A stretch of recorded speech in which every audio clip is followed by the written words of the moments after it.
নবী গো, ভবিষ্যতের কোন কাজের ব্যাপারে যদি কাউকে ওয়াদা দেন, ওয়াদা দেওয়ার আগে অবশ্যই ইনশাআল্লাহ বলে দিয়ে।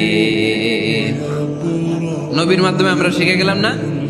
এবার আল্লাহ তিনটা প্রশ্নের উত্তর জানাই দিলেন। ইয়াসআলুনাকা আনির রূহ কুলির রূহু মিন আমরি রাব্বি ওয়া মা উতীতুম মিনাল ইলমি ইল্লা কালিলা। দ্বিতীয় উত্তর জানাই দিলেন, আম হাসিবতা আন্না আসহাবাল কাহফি ওয়ার রাকিব কানু মিন আয়াতিনা আজাবা।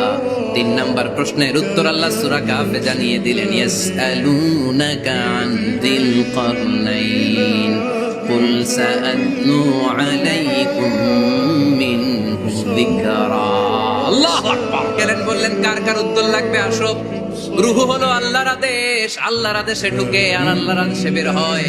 আসহাবে কাহফের 7 জন ছেলে ছিল, গুহার মধ্যে আল্লাহর ভয়ে ঢুকেছে। 309 বছর পরে আল্লাহ তাদেরকে আবার ঘুম থেকে জাগিয়েছে। জুলকারনাইন এমন একজন বাদশা, গোটা বিশ্বকে শাসন করেছে, তার শাসন ক্ষমতার কোনো কমতি ছিল না। সুবহানাল্লাহ, সুবহানাল্লাহ। তাহলে আমার নবী মন গড়া কথা বলে, তাই না? মন গড়া বলে?